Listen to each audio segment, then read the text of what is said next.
Zaman pemerintahan Sultan Agung Hanyokrokusumo pada tahun-tahun 1593 sampai tahun 1645 untuk wilayah Kabupaten Purworejo, pusat pemerintahannya ada di Dusun Tanggung Desa Sidomolyo sekarang, dengan Tumenggung KRT Gagak Pranolo. Dulu di Kali Bagawanta bernama Kali Ciwatukuro, lalu diganti nama oleh Sultan Agung dengan nama Kali Bagawanta.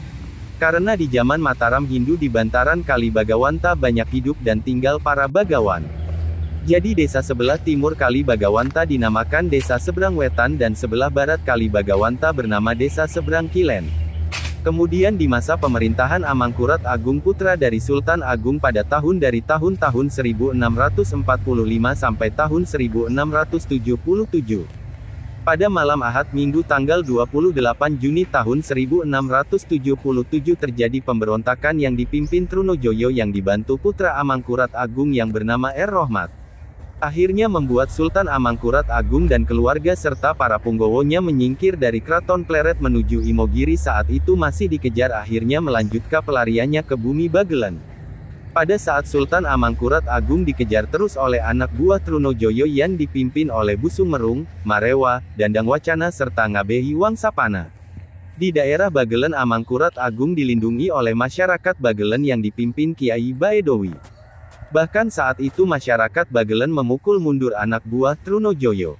Atas jasa masyarakat Bagelen, keluarga Amangkurat Agung melalui permaisuri pada tahun 1679 memberi kenang-kenangan membangunkan sebuah masjid di Bagelen, hingga sekarang disebut Masjid Santren. Konon rombongan Sultan Amangkurat Agung terus menyingkir ke barat, hingga Amangkurat Agung jatuh sakit dan meninggal, di Aji Barang, kemudian dimakamkan di Tegal yang makamnya namanya Sunan Tegal Arum. Amangkurat Agung sebenarnya tahu bahwa yang memberontak dirinya adalah Trunojoyo dibantu oleh putranya Raden Rohmat. Maka Amangkurat Agung memberikan sumpah pada Raden Rohmat, bahwa anak turunnya tidak akan pernah jadi raja. Sultan Amangkurat Agung dalam pelariannya yang selalu ditemani oleh putra keduanya yakni Pangeran Puger atau Raden Mas Derajat. Akhirnya Raden Rahmat jengkel terhadap Trunojoyo yang dalam perjanjiannya akan diserahkan kerajaannya kepada Raden Rohmat, namun mengingkarinya.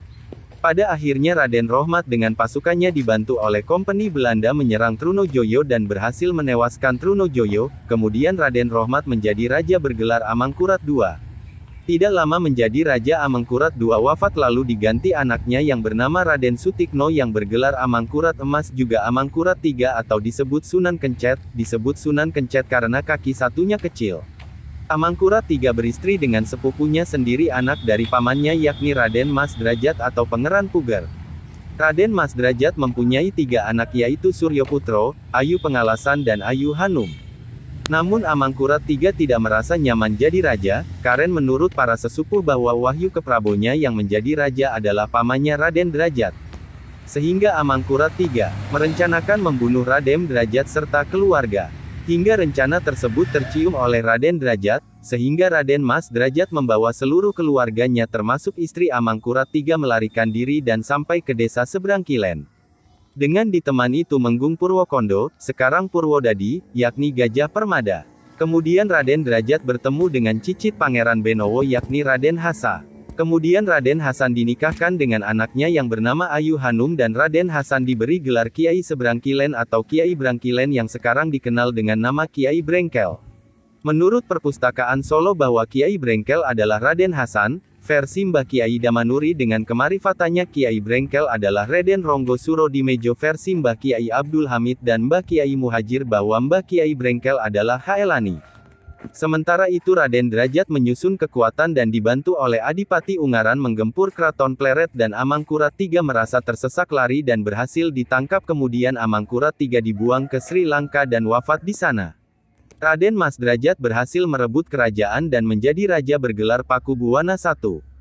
Pakubuwono I mengajak anaknya Ayu Pengalasan untuk pulang, kemudian Ayu Pengalasan tidak mau pulang, karena trauma. Menurut mitos bahwa Ayu Pengalasan berjanji tidak akan kawin dengan saudaranya sendiri. Ayu Pengalasan akhirnya menetap di Plaosan dan saat ini sering disebut nama dengan nama Nyai Laos. Hingga saat ini menjadi kepercayaan masyarakat bahwa Plaosan dengan Brengkelan tidak boleh menikah. Mohon maaf, ini hanya sejarah sekilas dari buku catatan almarhum Pak Atas Danu Subrata.